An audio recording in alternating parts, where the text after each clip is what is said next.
Today is Monday, December 1st, 2025. This is Quick Start from CBN News. I'm Dan Andros. President Trump gives Maduro an ultimatum.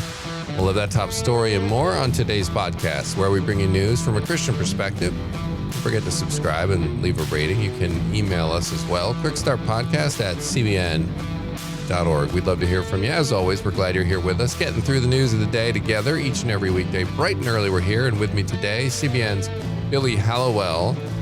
A lot to get to. On the focus story today, Billy, man, we got a wild story with a UK man who was arrested over a social media post. Man, this is crazy. Yeah, this is a crazy one. A British man who was in America taking a photo holding a gun, and it landed into really just a nightmarish legal drama. So we'll get into that today. All right. Look forward to the details there coming up in just a moment. Also, on the main thing, AI toys for kids. If you're thinking about getting one of those this year, you might want to wait. There's a big problem with them. Some red flags, big time, and Madison Seals has some more details on that coming up on the main thing. All right, make sure you're subscribed to all of our CBN News podcasts. The links to them, as always, right there below in the description of this podcast episode. You can also get to our Substack, faithwire.substack.com. We're praying through the news of the day over there together. Make sure you're joining us there as well. And with that, we're going to head to the news in 90 seconds. In Venezuela's Nicolás Maduro has suddenly resurfaced after days out of sight, silencing rumors that he'd fled as tensions with the U.S. hit a breaking point. Maduro appeared at a coffee awards event in Caracas, smiling, sipping samples, and declaring Venezuela indestructible, but avoided any direct mention of the crisis or U.S. military buildup offshore. His return came just as President Trump confirmed he did speak with Maduro by phone, offering no details except it was a phone call. Caracas is reacting fiercely to U.S. maritime strikes on the suspected drug-running boats that have killed so far more than 80 people. Venezuela called the deaths murder, claiming some of the victims were its citizens. Trump, meanwhile, says his warning about Venezuelan airspace wasn't signaling an imminent strike, just that Venezuela is, quote, not a very friendly country, end quote. And a rare Christian revival is taking place inside Transnistria, a Russian-controlled region of Moldova that tightly restricts outside access. CBN News' George Thomas obtained unusual permission to enter the territory, and a pastor there spoke to George, talking about how there are now hundreds attending weekly services with frequent baptisms, youth programs, street evangelism events, and more. You can check out that incredible story over at cbnnews.com. And obviously, Billy, a lot going on here. Good to see revival still popping up in places where you don't expect it. George often finds these corners of the earth where these things are happening, and so you don't want to miss that report. And the big news this morning is this Venezuela buildup and the tensions there. And that's got a lot of people, I think, divided on what are we doing here. People are glad on one hand that Trump is taking proactive measures against these drug dealers and cartels that are invading the U.S. in many different ways and bringing dangerous substances into the U.S., dangerous criminals into the U.S. But then there's the other side of that where people are saying, are we creating too much of a conflict here with Venezuela? Well, I think, it seems like the strategy here is to terrify people, right? If you do this, this is what will happen. And so a lot of times, not everybody agrees with strategies like that, but the goal is to really just kind of thwart future issues by, tackling it in a really robust and chaotic way, maybe now.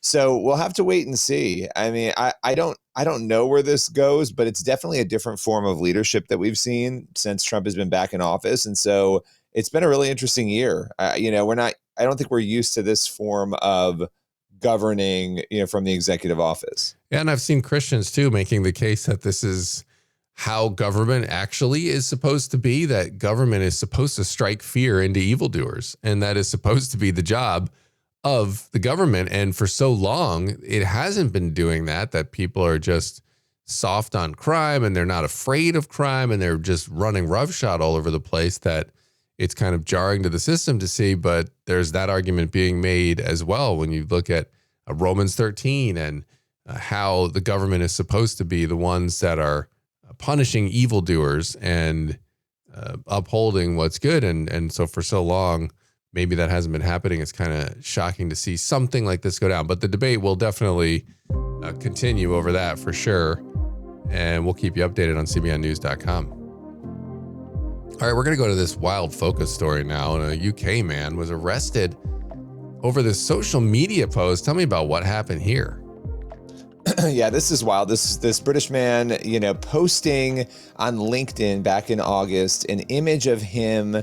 Now he's an IT contractor. His name is John Richelieu Booth, an IT contractor who, just goes and posts this photo of him in America. So the photo was taken in America. He's holding a legal gun, from what we know, on somebody's private property. So there's nothing about this image in terms of the gun.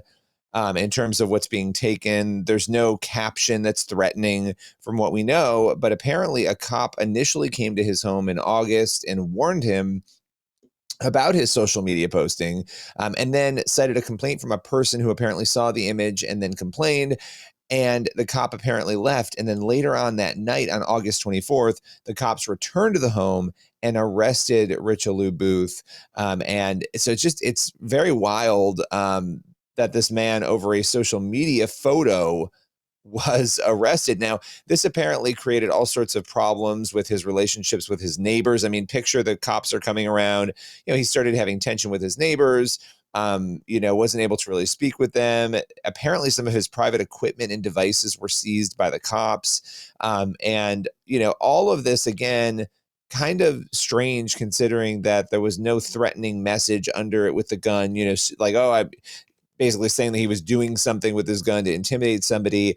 And he said he tried to explain to the cops that this was a photo that was taken in America, not in the UK, where guns are much more restricted, but that didn't even matter. And he was apparently held in prison overnight, interrogated. He was accused of holding a firearm with intent to cause fear of violence. He was released on bail, but then authorities apparently came 3 other times to visit him through October at his home. And the case was eventually dropped over a lack of evidence. That is unbelievable. And I mean, what happened after all of this and the arrest and everything? Yeah. So, well, he's speaking out now. I mean, obviously that mention there of the cops coming there, the police were there. Apparently, again, and we're not hearing a lot of the other side of this, right? We don't know much about this person. So I think we have to be fair here. We don't know who complained, right? And why they complained. And I'll get to that in a moment.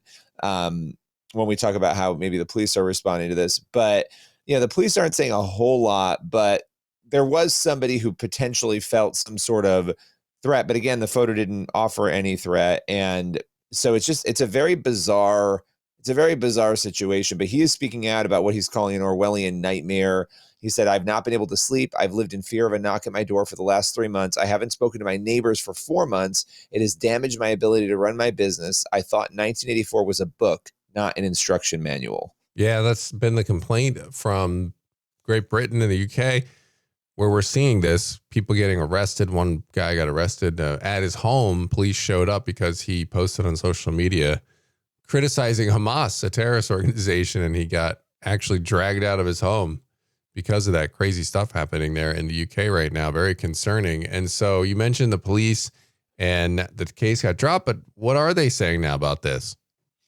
Yeah, so the West Yorkshire police told Metro, they said, and I'm just going to read it. Police received a complaint of stalking involving serious alarm or distress relating partly to social media posts, several of which included pictures of a male posing with a variety of firearms, which the complainant took to be a threat.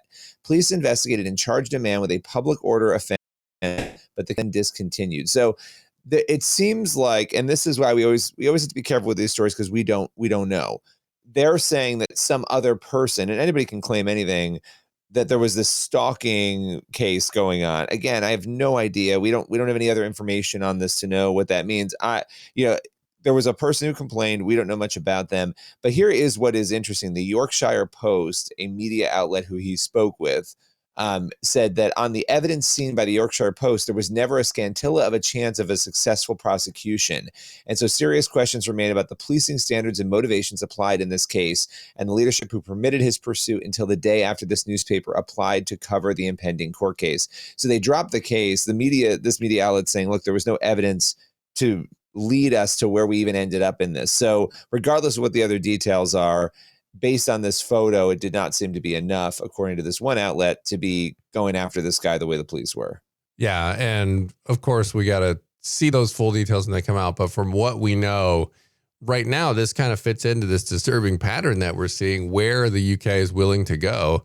And of course, that's the UK. It's not here. But when we see places like the UK that supposedly embrace Western values, to see that and then say, wait a minute, we know all of the attempts over here where people are trying to push those bounds. We saw a guy get arrested for holding a sign at a pride parade a couple of years ago and in Pennsylvania. And that case was dropped, but you can bet that these efforts will happen from time to time to silence speech. And so we have to obviously stand firm on those and make sure that we hold to our free speech and our Constitution and what we're allowed to do here, because if those things, we let them slip, that's a big problem. And that's why in the UK, it's so interesting to watch what's happening here.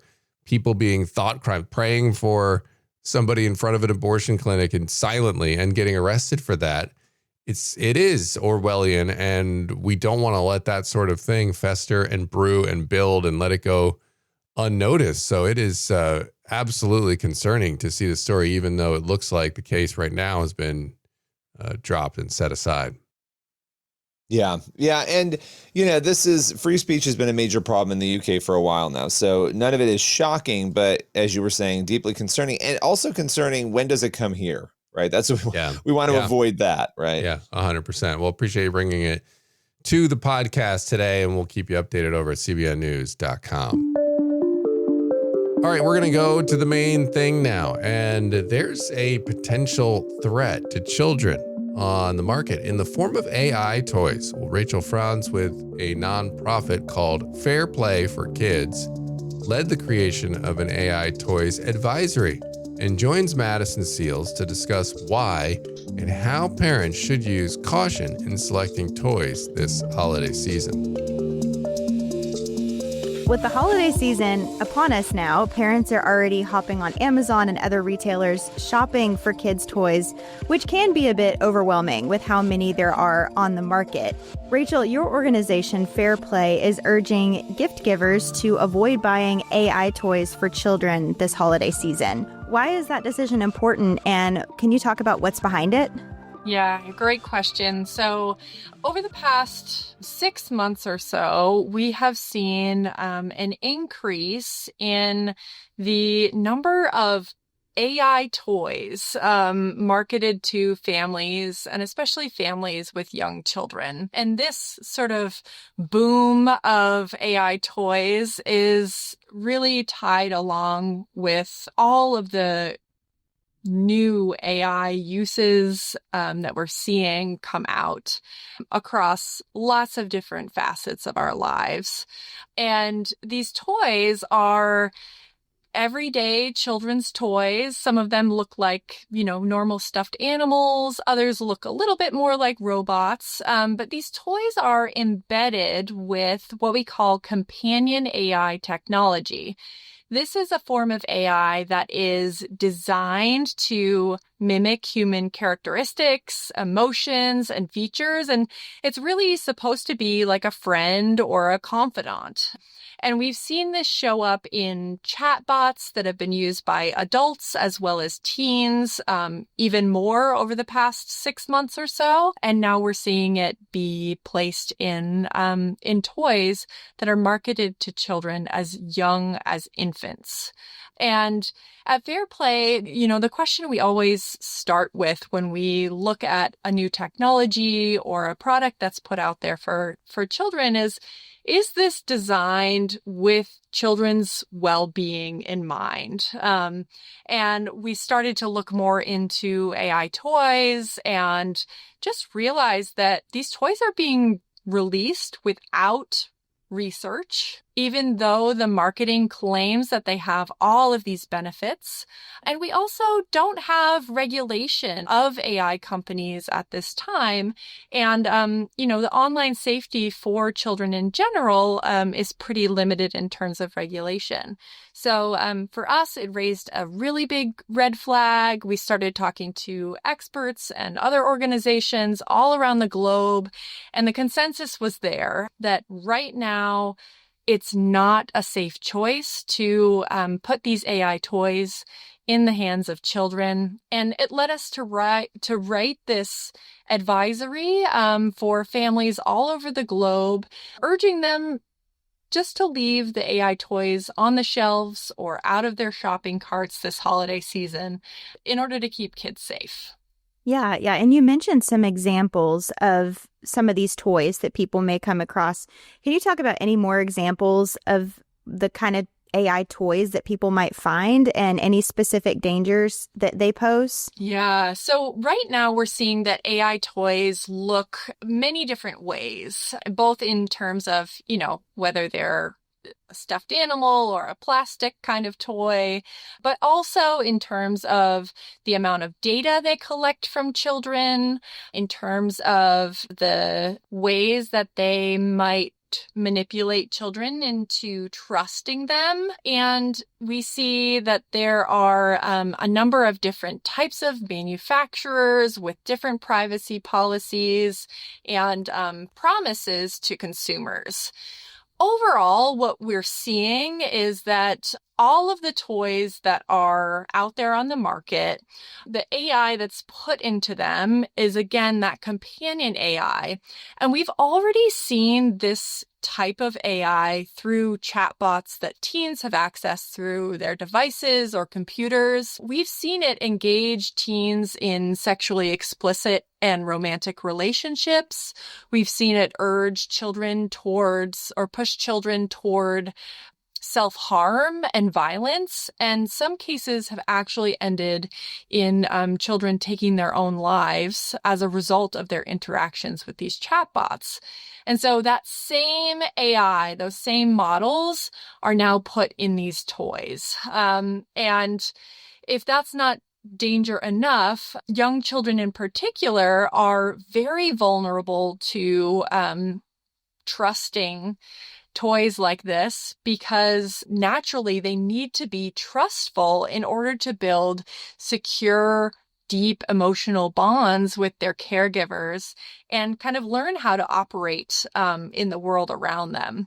And so what we find is that so many of these toys are marketed as trustworthy, as friends, and they end up convincing children to trust them. We've tested a few, and one of them told us repeatedly that we could trust it, that it could keep our secrets. And when it comes to young children, their brains are being wired for the first time.